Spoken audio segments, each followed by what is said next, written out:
नमस्कार विद्यार्थी मित्रांनो, स्पर्धा परीक्षा डिजिटल लर्निंग या यूट्यूब चॅनलवरती आपल्या सर्वांचं स्वागत आहे। विद्यार्थी मित्रांनो, आज आहे 22 एप्रिल 2024। तर आपल्या डेली करंट अफेअर्सच्या सीरीज मधील काही महत्त्वाचे चालू घडामोडींचे घटक आज आपण अभ्यासूया। तर विद्यार्थी मित्रांनो, आजच्या दिवशी आपण 21 एप्रिल आणि 22 एप्रिल असे 2 दिवशीचे करंट अफेअर्स अभ्यासणार आहोत। चला तर मग आजच्या व्हिडिओला सुरुवात करूया। फर्स्ट क्वेश्चन आहे, फायर डिटेक्शन सिस्टीम ही यंत्रणा असणारा कोणता व्याघ्र प्रकल्प देशातील एकमेव व्याघ्र प्रकल्प ठरणार आहे? तर याचे उत्तर आहे पेंच व्याघ्र प्रकल्प। एप्रिल 2024 मध्ये जंगलातील वणव्यावर तातडीने नियंत्रण प्रस्थापित करता यावे तसेच यंत्रणेला आगीची माहिती मिळावी म्हणून पेंच व्याघ्र प्रकल्पात फायर डिटेक्शन सिस्टीमचा वापर करण्यात येणार आहे। अशा प्रकारची यंत्रणा उभारणारा पेंच हा देशातील एकमेव व्याघ्र प्रकल्प ठरणार आहे। यामुळे पेंच प्रकल्पातील 70 ते 80% वनक्षेत्रावर लक्ष ठेवणे सोपे होणार आहे। पेंच व्याघ्र प्रकल्पाने बंगळुरूच्या एका कंपनीसोबत सामंजस्य करार केला आहे। या यंत्रणेचा वापर सध्या अमेरिकेतील अमेझॉनच्या जंगलातही केला जात आहे।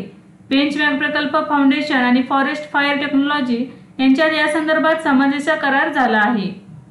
नेक्स्ट आहे, भारतीय नौदलासाठी DRDOने स्थापन केलेल्या सोनार प्रणाली स्पेस या मूल्यमापन केंद्राचे नुकतेच कोठे उद्घाटन करण्यात आले? तर याचे उत्तर आहे केरळ या राज्यामध्ये। एप्रिल 2024 मध्ये संरक्षण विभाग आणि संरक्षण संशोधन आणि विकास संस्था यांनी ध्वनिक वैशिष्ट्य आणि मूल्यमापनासाठी सबमर्सिबल प्लॅटफॉर्म म्हणजे स्पेस नावाच्या अत्याधुनिक सुविधेचे उद्घाटन केले आहे। कुलामाऊ इडुक्की केरळ येथील पाण्याखालील ध्वनिक संशोधन सुविधा येथे स्थापन करण्यात आली आहे। DRDOच्या नेव्हल फिजिकल आणि ओशनोग्राफिक लॅबोरेटरीने स्थापन केलेली ही अत्याधुनिक सुविधा देशाच्या सागरी संरक्षण रणनीतीचा एक महत्त्वाचा घटक असलेल्या भारतीय नौदलासाठी नियत असलेल्या सोनार प्रणालीसाठी प्रीमियर चाचणी आणि मूल्यमापन केंद्र म्हणून काम करण्यासाठी डिझाईन केलेली आहे।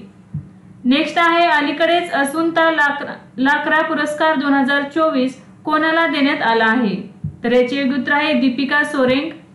एप्रिल 2024 मध्ये भारताच्या महिला हॉकी संघाची खेळाडू दीपिका सोरेंग यांना असुंता लाक्रा पुरस्कार 2024 देण्यात आला आहे। तिने महिला ज्युनियर आशिया चषक स्पर्धेत भारतासाठी पदार्पण केले। तिने 6 सामन्यात 7 गोल करत भारतीय संघाला सुवर्ण पदक जिंकून दिले। FIH महिला हॉकी 5S विश्वचषक ओमान 2024 मध्ये रौप्य पदक जिंकणाऱ्या भारतीय संघासाठी ती महत्त्वाची खेळाडू होती। तिला ओमान मधील young player of the tournament म्हणूनही गौरवण्यात आले। हॉकी इंडिया 6व्या वार्षिक पुरस्कार 2023 दरम्यान तिला आगामी वर्षातील सर्वोत्तम खेळाडूसाठी असुंता लाक्रा पुरस्कार मिळाला आहे। नेक्स्ट आहे, just a mercenary notes from my life and career नावाचे चरित्र कोणी प्रकाशित केले आहे? तर D सुब्बाराव यांनी केलेले आहे। एप्रिल 2024 मध्ये रिझर्व्ह बँक ऑफ इंडियाचे माजी गव्हर्नर D सुब्बाराव यांनी just a mercenary notes from my life and career या त्यांच्या आत्मचरित्राचे प्रकाशन केले। यामध्ये त्यांच्या उपजिल्हाधिकारी ते RBIचे गव्हर्नर पर्यंतचा प्रवास वर्णिला आहे। नेक्स्ट आहे, आशियाई कुस्ती चॅम्पियनशिप 2024 मध्ये भारताने एकूण किती पदके जिंकली आहेत? तर याचे उत्तर आहे 9 पदके जिंकली आहेत। 20वी आशियाई कुस्ती चॅम्पियनशिप 2024 किर्गिस्तानची राजधानी बिश्केक येथे आयोजित करण्यात आली होती। या स्पर्धेत भारतातील 30 कुस्तीपटू सहभागी झाले होते। 20व्या आशियाई कुस्ती स्पर्धेत भारतीय कुस्ती संघाने 9 पदके जिंकली आहेत। भारताने 4 रौप्य आणि 5 कांस्य पदक जिंकली आहेत। यामध्ये रौप्य पदक विजेता आहेत उदित, राधिका, अंजू आणि हर्षिता, तर कांस्य पदक विजेते आहेत अभिमन्यू, विकी, शिवानी पवार, अंतिम आणि मनीषा। तर भारतीय कुस्तीपटूपैकी महिला कुस्तीपटू अंतिम पंगालने पॅरिस ऑलिम्पिक 2024 साठी कोटा मिळवला आहे। आशियाई कुस्ती चॅम्पियनशिप स्पर्धा 2024 मध्ये जपानने सर्वाधिक 18 पदके जिंकली आहेत। तर आशियाई कुस्ती चॅम्पियनशिप स्पर्धा 2024 मध्ये पदतालिकेत भारत 9व्या स्थानावर आहे। नेक्स्ट आहे, आर्टेमिस करारात सामील होणारा 38वा देश कोणता बनला आहे? तर याचे उत्तर आहे स्वीडन। एप्रिल 2024 मध्ये स्वीडन हा आर्टेमिस करारात सामील होणारा 38वा देश बनला आहे। स्वीडनने आर्टेमिस अकॉर्ड्सवर स्वाक्षरी केली, जी बाह्य अवकाशासाठी बंधनकारक नसलेल्या व्यवस्थांची मालिका आहे। 2020 मध्ये नासा आणि US स्टेट डिपार्टमेंटने आर्टेमिस अकॉर्ड्सची घोषणा केली। त्यामध्ये भारतासह 38 देश आहेत। आर्टेमिस अकॉर्ड्स हे अंतराळ संशोधनात सहकार्यासाठी आणि शांततापूर्ण हेतूंसाठी चंद्र, मंगळ, धूमकेतू आणि लघुग्रहांचा वापर करण्याच्या तत्वांचा एक संच आहे।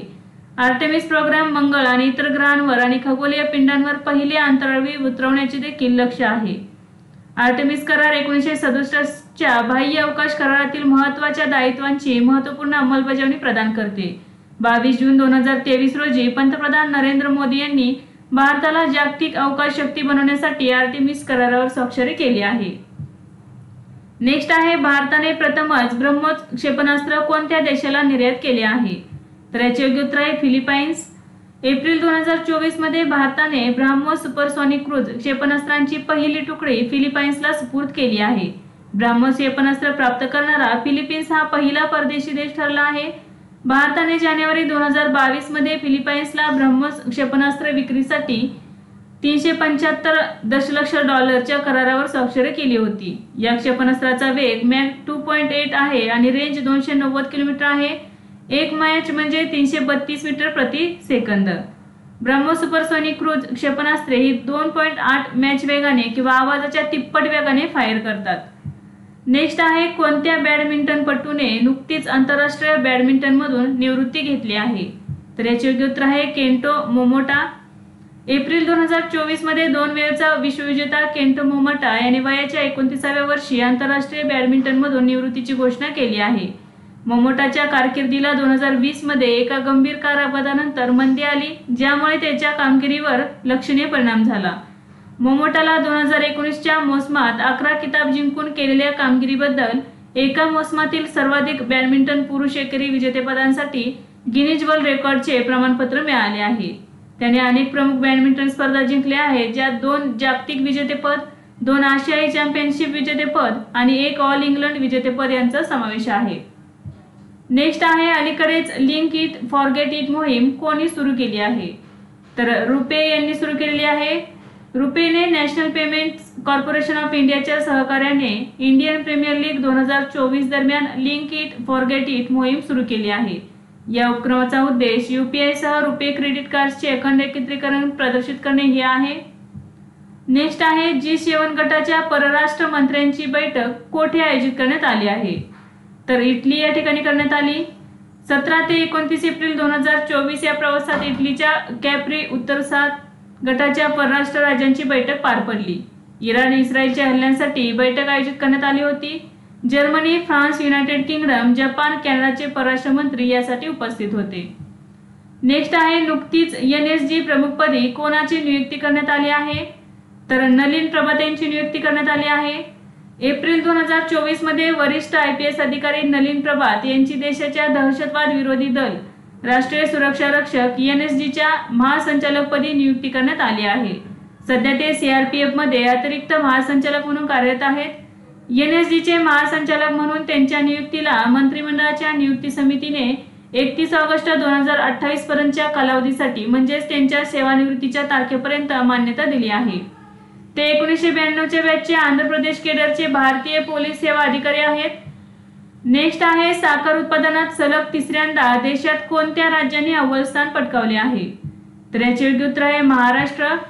साखर उत्पादनात महाराष्ट्राने आपली मक्तेदारी कायम ठेवत सलग 3ऱ्या वर्षी 109 लाख मेट्रिक टनापेक्षा अधिक साखरेचे उत्पादन करीत अव्वल स्थान पटकावले आहे। उत्तर प्रदेशात 105 लाख मेट्रिक टन साखर उत्पादन होणे अपेक्षित आहे। वर्षाच्या सुरुवातीला झालेला पाऊस आणि इथेनॉल निर्मितीवरील निर्बंधांमुळे साखरेच्या उत्पादनात मूळ अंदाजापेक्षा 15 ते 20% वाढ झाल्याचे सहकार विभागातील सूत्रांनी सांगितले। नेक्स्ट आहे, अलीकडे 3 नवीन पुरातत्व स्थळे कोठे सापडली आहेत? तर याचे योग्य उत्तर आहे तेलंगणा। एप्रिल 2024 मध्ये तेलंगणामध्ये 3 नवीन पुरातत्व स्थळे सापडली आहेत। तेलंगणातील मुलुगू जिल्ह्यातील SS तडवई मंडलातील बंदारा गावाजवळील ओरागुट्टा येथे पुरातत्व शास्त्रज्ञांच्या पथकाने लोहयुगातील एक अनोखे मेगालिथिक स्थळ शोधून काढले। KP राव आणि CH प्रवीण राजू यांच्या पथकाने ही जागा शोधली आहे। डोंगराच्या घनदाट जंगलात आणि उतारामध्ये स्मारकांची नेमकी संख्या मोजता येत नाही, परंतु ती 200 पेक्षा जास्त मेगालिथिक स्मारके असण्याची शक्यता आहे। ओरागुट्टा येथे सापडलेल्या साइटची वैशिष्ट्यपूर्ण वैशिष्ट्ये आहेत। बाजूच्या स्लॅबची मांडणी कॅपस्टोनच्या आकारानंतर स्लॅबसह केली जाते। संशोधकांनी भद्राद्री कोठागुडेम जिल्ह्यातील गुंडाला मंडलातील दमरातोगु येथे 2 नवीन रॉक आर्ट साइट्स देखील शोधल्या आहेत। पहिली जागा देवरल बांडामुळा म्हणून ओळखली जाते। त्यात फक्त प्राण्यांचे चित्रण आहे। ही चित्रे 8000 ते 3000 ईसापूर्व काळातील असणार आहेत।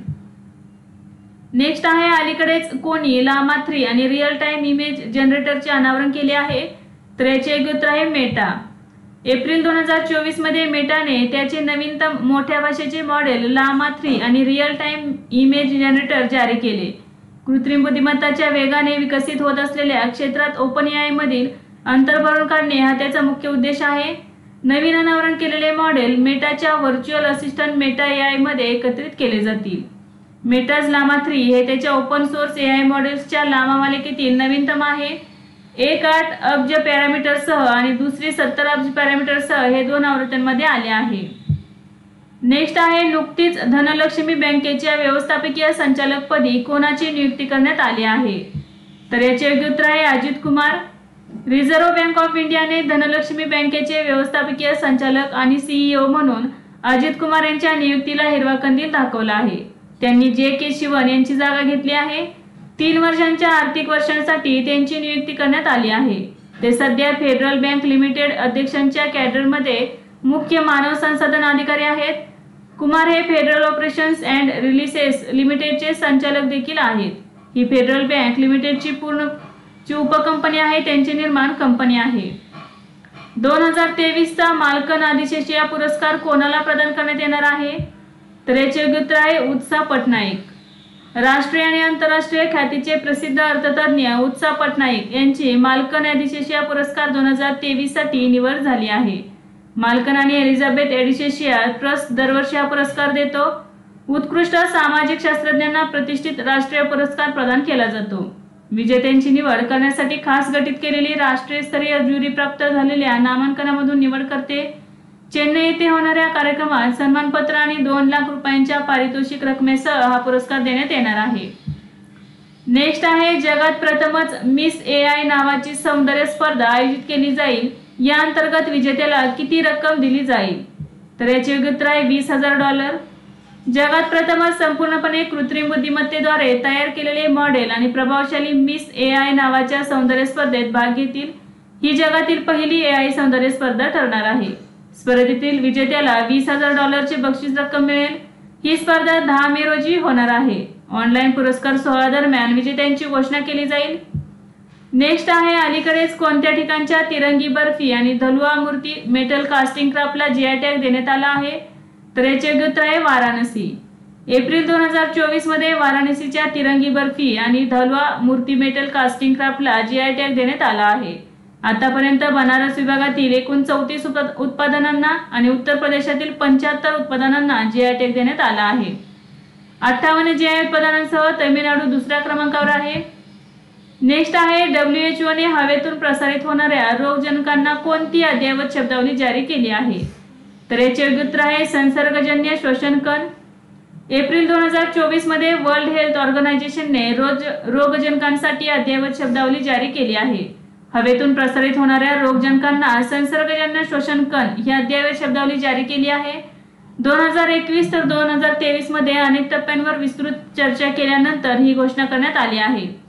नवीन व्याख्येनुसार संक्रमित व्यक्तीच्या तोंडातून किंवा नाकातून बाहेर काढलेल्या सर्व कणांना आकाराचा विचार न करता संसर्गजन्य श्वसन कण किंवा IRPS म्हणतात।